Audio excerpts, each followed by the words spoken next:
ഇന്ന് തന്നെ സബ്സ്ക്രൈബ് ചെയ്യൂ, നിങ്ങളുടെ പ്രിയപ്പെട്ട ഷോസ് കാണൂ.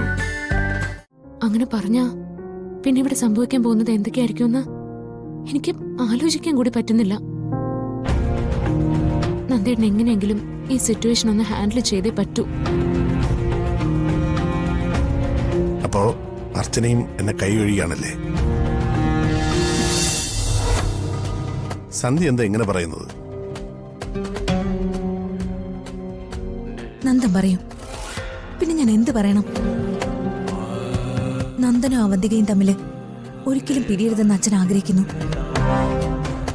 ഇതുവരെ നമ്മുടെ കൂടെ നിന്ന് അർച്ചന പോലും ഇപ്പൊ അച്ഛൻ പറയുന്നത് അനുസരിക്കേണ്ട അവസ്ഥയില്ല. എല്ലാറ്റിനും നാളെ ഞാനൊരു തീരുമാനം ഉണ്ടാക്കും. ഇനി ഇങ്ങനെ മുന്നോട്ട് പോകാൻ പറ്റത്തില്ല.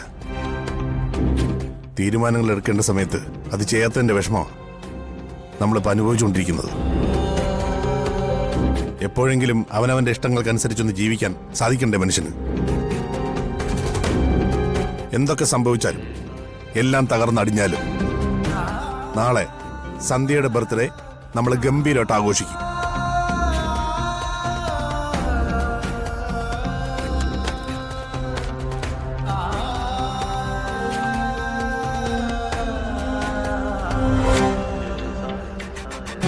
ഇത് നാളെ തനിക്കിടാൻ വേണ്ടി ഞാൻ വാങ്ങിച്ച ഡ്രസ്സാ.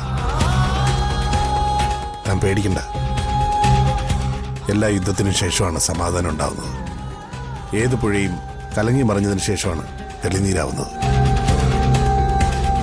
എല്ലാം കലങ്ങി തെളിഞ്ഞ് തന്നെ തീരണം.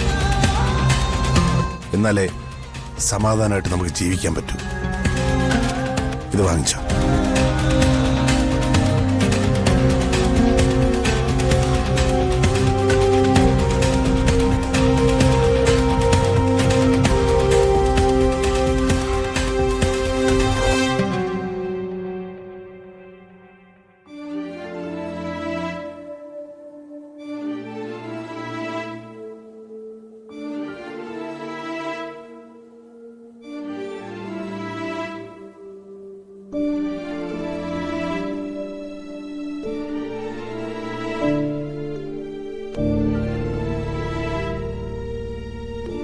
അർച്ചന സന്ധ്യയെ കണ്ട കാര്യം സന്ധ്യനോട് പറഞ്ഞു.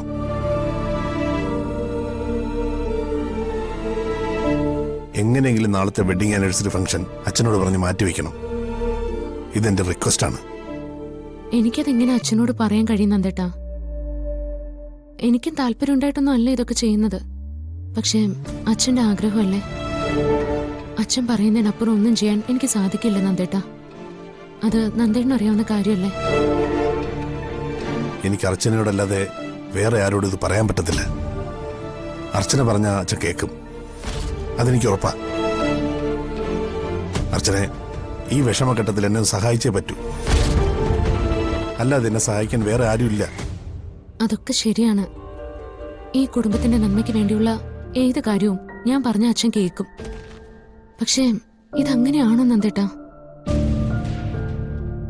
നന്ദേട്ടന്റെ വ്യക്തിപരമായ കാര്യങ്ങളിലൊന്നും ഇടപെടാനോ സംസാരിക്കാനോ ഞാൻ ആളല്ല.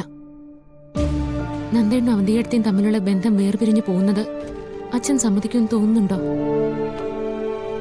ഞാൻ നേരത്തെ പറഞ്ഞല്ലോ, മറ്റുള്ളവരുടെ സന്തോഷങ്ങൾക്ക് വേണ്ടി ജീവിച്ച് ഞാൻ മടുത്തു. ഇനി എനിക്ക് വേണ്ടി കുറച്ചെങ്കിലും ജീവിക്കണം. അതിനുള്ള തയ്യാറെടുപ്പില്ല ഞാൻ. എങ്ങനെയെങ്കിലും ഈ ഡിവോഴ്സ് നടന്നേ പറ്റൂ. അതിനിടയിൽ ഈ വെഡിങ് ആനിവേഴ്സറി ഫംഗ്ഷൻ നടക്കാൻ പാടില്ല. ഇപ്പോ അല്പമെങ്കിലും ജീവിതം എന്റെ കയ്യിൽ ബാക്കിയുണ്ട്. അതും കൂടി കൈവിട്ടു പോയാൽ പിന്നെ ഞാൻ ഉണ്ടാവില്ല. സന്ധ്യ ഡോക്ടറുമായിട്ടുള്ള നന്ദേന്റെ എല്ലാ സൗഹൃദവും അടുപ്പവും ഏറ്റവും കൂടുതൽ അറിയാവുന്ന ആളാണ് ഞാൻ. പല ഘട്ടങ്ങളിലും ഞാൻ അതിനെ സപ്പോർട്ട് ചെയ്തിട്ടുമുണ്ട്. പക്ഷെ ഇവിടെ അച്ഛന്റെ തീരുമാനത്തിന് മുമ്പിൽ ഞാൻ നിസ്സഹായാണ്. അച്ഛൻ പറയുന്നതിന് വില കൽപ്പിക്കാൻ മാത്രമേ എനിക്ക് കഴിയൂ.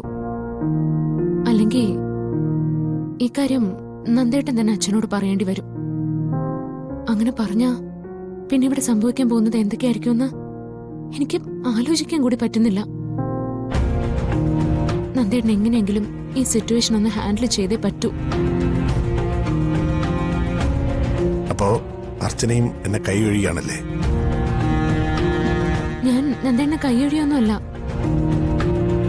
പക്ഷേ നാളത്തെ ഒരു ദിവസം അച്ഛൻ്റെ ആഗ്രഹം പോലെ ഈ ചടങ്ങൊന്ന് നടക്കട്ടെ. ബാക്കി കാര്യങ്ങള് അതിനുശേഷം നമുക്ക് തീരുമാനിക്കുന്നല്ലേ നല്ലത്. സാരമില്ല, ഞാൻ അർച്ചനയെ നിർബന്ധിക്കുന്നില്ല. എന്ത് വേണമെന്ന് ഞാൻ തന്നെ തീരുമാനിച്ചോളാം. നന്ദേട്ടാ, എനിക്കൊന്നേ പറയാനുള്ളൂ. കുടുംബം തകർന്നു പോകുന്ന തീരുമാനങ്ങളൊന്നും എടുക്കരുത്. അതുണ്ടാക്കുന്ന ദുരന്തങ്ങൾ ചിലപ്പോ നമുക്ക് താങ്ങാൻ പോലും പറ്റിയെന്ന് വരില്ല. ഒരു നിലയില്ല കയത്തിലാണ് ഞാനിപ്പോ. ഇതിൽ നിന്ന് രക്ഷപ്പെടാൻ ഒരു ചെറിയ കച്ചിത്തുരുമ്പ് മാത്രമേ എന്റെ മുന്നിലുള്ളൂ. ഒരു നുറങ്ങ് വെളിച്ചം.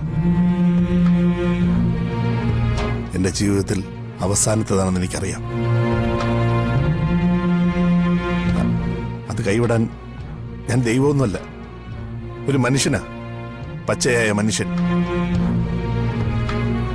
അതുകൊണ്ട് എന്റെ തീരുമാനത്തിൽ നിന്ന് ഞാൻ പിന്നോട്ട് പോവില്ല.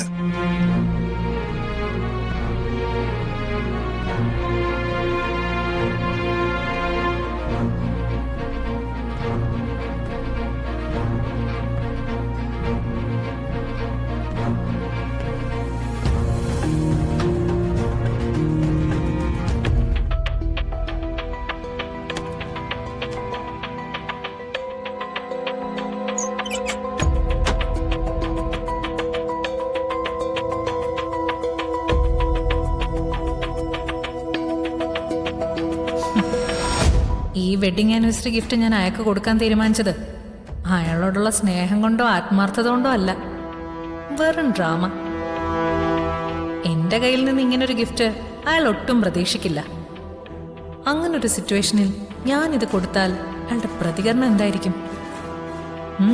നോക്കാം.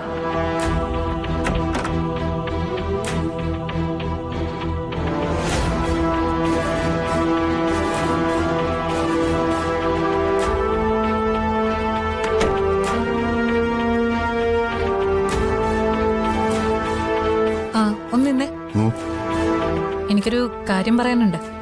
എന്താ? ഇന്ന് നമ്മുടെ വെഡിങ് ആനിവേഴ്സറിയാ.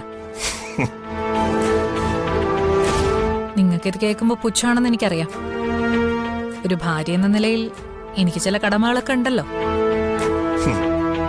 രാവിലെ തന്നെ നീ കോമഡി പറഞ്ഞ് ചിരിപ്പിക്കരുത്. നിങ്ങൾ അങ്ങനെ പറയുമെന്ന് എനിക്കറിയാം. അതുകൊണ്ടാ ഞാൻ നിങ്ങൾക്ക് വേണ്ടി സ്പെഷ്യലായിട്ട് ഇത് വാങ്ങിയത്.